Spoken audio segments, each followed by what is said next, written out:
I've spent 25 years in enterprise technology. I've seen entire job categories vanish while everyone was still arguing about whether it could happen. Here's what most people miss about AI and work. The career ladder didn't just provide income, it provided identity, structure, a map for what comes next. For generations, the answer to "what do you do" was also the answer to "who are you?" That's ending, not in some distant future. Now, one automation at a time. The question isn't whether the work disappears, it's what happens to us when it does. Because we're not just losing jobs, we're losing the psychological architecture that's held adulthood together for a century. And we are catastrophically unprepared for what that means. Think about the emotional highs of work. The first time your name was on a real badge. The first time a boss who rarely praised anyone praised you. That Friday beer after a brutal project when shared exhaustion turns into something that feels like victory. These moments are visceral, human, real, and none of them are about the work itself. They're about belonging, progress, proof that you matter. That's what's actually at stake here. Or think about the drive home after a promotion. You're calling your mom from the car, hands shaking, voice higher than usual. Now contrast that with the other side. The retiree who spent 40 years as an engineer and suddenly has no idea who he is. The guy laid off 6 months ago who stopped going to social gatherings. The stay-at-home parent who dreads the "so what do you do" question at dinner parties. They all understand something the rest of us forget until it's too late. Work was never just about the money, it was the answer to a deeper question we've been asking since we were kids. So what are we actually losing here? If work was never just a paycheck, if it gave us structure, identity, a reason to set an alarm, then what happens when it vanishes? To understand that, we need to go back in time. Austria, 1930. A textile factory closes. 3/4 of the village unemployed overnight. Psychologists showed up expecting to document poverty, financial collapse, the usual misery. They found something stranger. The villagers suddenly had time, more free time than they'd ever known as working adults. So what did they do with it? Nothing. They didn't read more, didn't organize, didn't build. They just stopped. An overwhelming apathy set in. They did less of everything.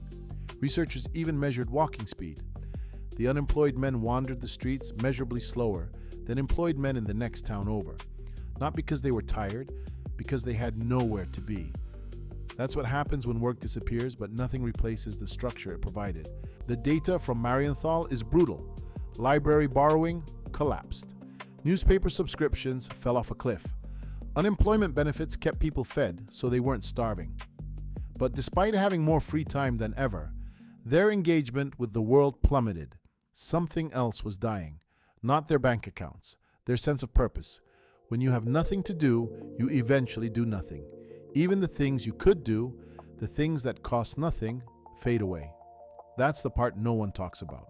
The lead psychologist on that Austrian study, Marie Jahoda, spent the rest of her career trying to name what she'd witnessed.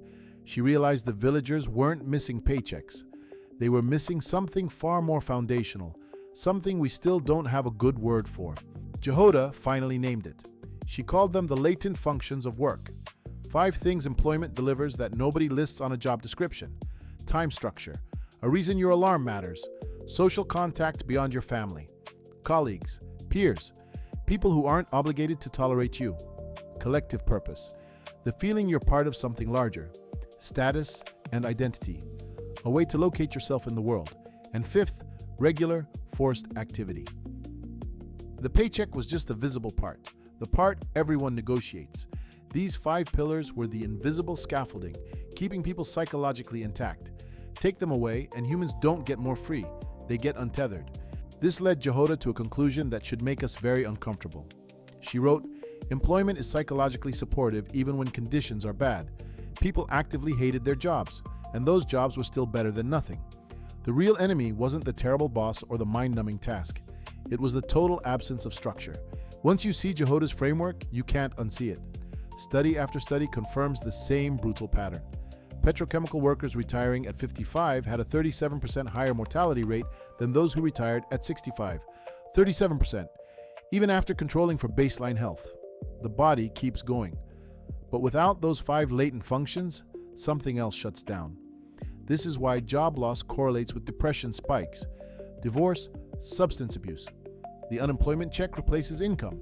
It doesn't replace identity or structure or the answer to who am I when nobody needs me tomorrow morning, which is exactly why the AI automation debate can't just be about universal basic income. You can't deposit purpose into a bank account. So if humans fall apart without work structure, what about everything else we depend on? Turns out we're not the only species that needs purpose and connection to survive. The isolation compounds, and it doesn't stop with us. Hashtag AI and the cage we build. In the 1970s, a psychologist put rats in empty cages with 2 water bottles, one plain, one laced with drugs. Isolated rats drank themselves to death. Then he built Rat Park. Tunnels, toys, other rats. Suddenly, the drugged water sat untouched. The addiction wasn't chemical, it was the cage. I've watched entire organizations operate like this. People medicate with busyness not because the work matters, because the alternative is an empty calendar and the terror of unstructured time. The cage isn't the office, it's isolation dressed as productivity. We built that cage ourselves, and we're about to hand the keys to the thing that's replacing us. You can watch this same pattern at national scale. Portugal, year 2000. Nearly 1% of the population addicted to heroin. Their response was radical. They decriminalized all drugs. But that's not the interesting part. They took enforcement funding and redirected it entirely. Not into more policing, into reconnection, housing, jobs, a solid place in society. Over 15 years, addiction rates collapsed.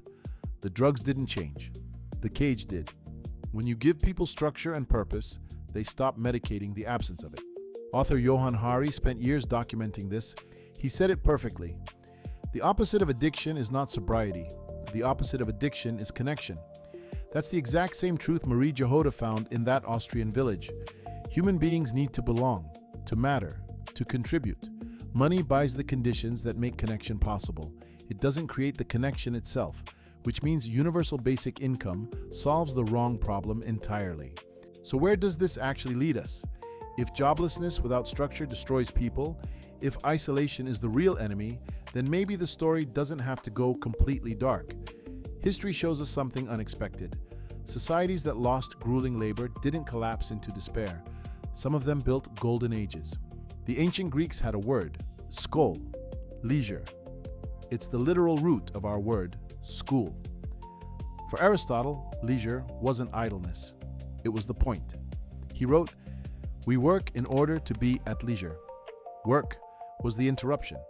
Leisure was the default human state, learning, creating, engaging with the world. We've had it backward for 200 years. We built an industrial society that convinced us the interruption was the point. Now the machines are about to call our bluff. Hashtag AI and what Renaissance. Florence New History has actually pulled this off before. Societies that replaced traditional work with something else and didn't collapse. Renaissance Florence. The Medici family built a patronage system that let artists spend years on a single project without worrying about rent.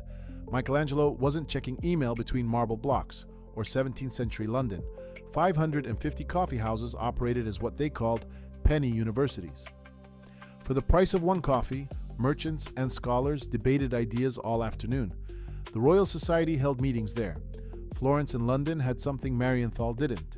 Institutions, academies, guilds, coffee houses, places that provided all 5 latent functions: time structure, social contact, collective purpose, status, activity, without anyone clocking in. The difference wasn't money, it was architecture. Social architecture that caught people when the work disappeared. We're going to need that again. Hashtag AI and the story we haven't written yet. So here's the crucial part. Humanity's greatest superpower isn't opposable thumbs or language, it's our ability to coordinate through shared fictions. Nations, religions, money, retirement at 65. They're all just stories we agreed to believe so we could function at scale. Right now, we lack the language for a post-work world. Because it's never really existed before, we are facing the profoundly disorienting task of collectively writing a brand new story, while the old one is still running in production. Hashtag AI and the fork. We're at a fork. Down one path is Marienthal. Universal basic income keeps you fed, but there's no structure, no purpose, just drift, and the kind of apathy that slows your walking speed because you have nowhere to be. Down the other path is Florence. AI handles the work nobody wanted to do anyway, and humans get to build, connect, and create at a scale we've never seen. Most of history could only dream of that kind of flourishing. But it doesn't happen by accident. It requires us to consciously build new structures that deliver purpose, not just deposits. Hashtag AI and what we build after the ladder. The corporate ladder is gone. So what do we build in its place? I've spent my career inside the structures everyone assumed were permanent. Most of them weren't. Here's what I know. The question isn't whether we can design something better, it's whether we will. The opportunity is real, daunting, but real. Redesigning how humans find purpose, structure, and connection when work no longer provides it. That's the project. If you want to stay ahead of what comes next, follow for more.